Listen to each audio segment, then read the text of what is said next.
the first step is suiting up. Now for your video, you can either dance in a fursuit partial, which includes heads, paws, feet, and tail, or you can dance in a full suit, which is, everything. A full suit of your character. So I've been noticing that a lot of fursuit dancers have been dancing in partials recently, and that's totally fine. But what is not fine is wearing shorts or t-shirts and showing your skin, your human skin. Personally, I don't like how it looks, and if you really want to be your character, you don't want to show any of your skin when you're in your suit, and it really ruins the magic sometimes.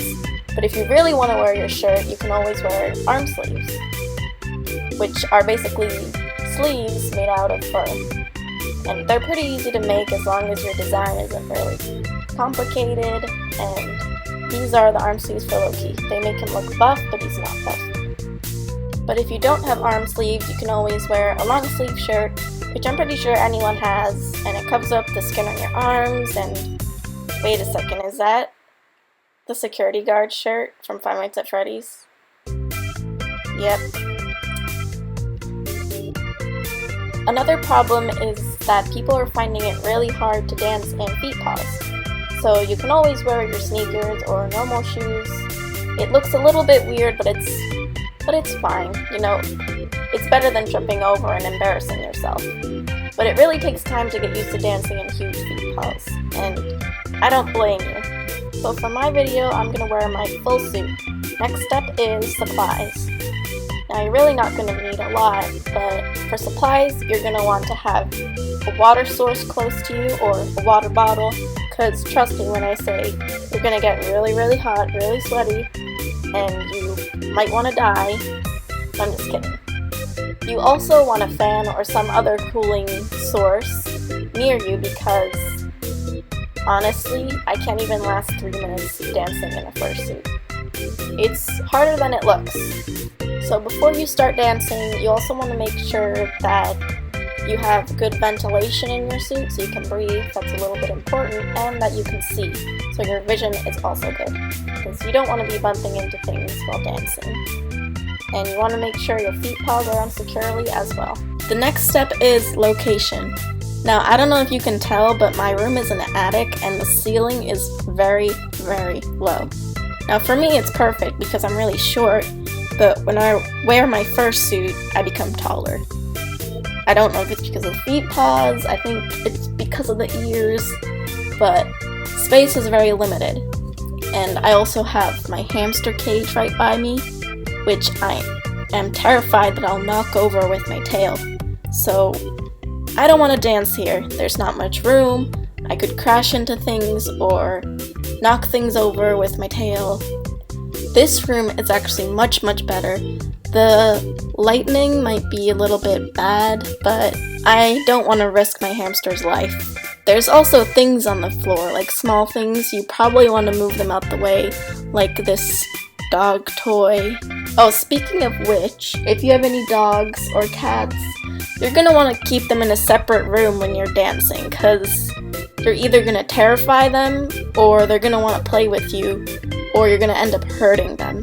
I can give you an example of what happens when I let my dog in the room with me when I'm in my full suit. Now with my dog, I have two dogs. One's a poodle, one's a beagle. This is the beagle one. She's about 10 months, I guess. So my poodle, she just tends to sit and watch and sometimes bark, because she's like, I don't know what that is, I'm not going to get close to it. But my beagle, she's like, oh my gosh, what is this? I want to play with it. So she'll jump all over me and start, chewing the tail, or she'll get really excited and she just wants to play. But I'm trying to make a dance video, so if she's jumping all over me and I'm trying to dance, it's not a very good combination. So the same might happen with cats. I don't really know because I've never owned a cat as much as I would like to. Some of my family members are allergic. Anyway, getting off topic here, don't dance in the same room that your dogs are in, or cats. I don't know about cats, but yeah. My dog is crazy.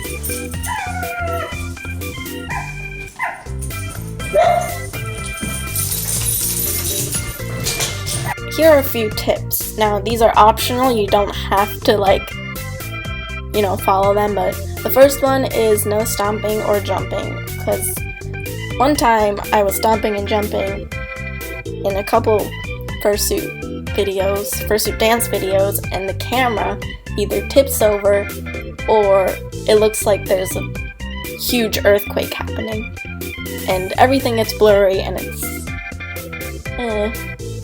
not so good. So try not to stomp or jump when you're making a fursuit video, at least indoors. I think when they both happened it was indoors. I'm not sure about outside. But the second one is try and make big movements, because when you're in your fursuit, all the movements you do become smaller because you're wearing all this fur and foam. So try and make big movements. Third is don't do a split. Just don't. Don't. One time a friend of mine did a split in their fursuit and it literally ripped. Like their suit, like where their crotch is, it ripped very badly. And they had to turn it inside out and stitch it back together. And it was not a great story because that was I think it was during a con. And last but not least, try and do a short song for your dance video, because trust me when I say you get really hot, sweaty, and tired, and sometimes even dizzy when you're dancing in your fursuit. But if you do feel dizzy or if you feel like it's too much, you can always just take off your head and flop on the floor. So that's pretty much it. You're ready to go and film your fursuit dance video. Just remember that fursuit dancing isn't all about being good or professional.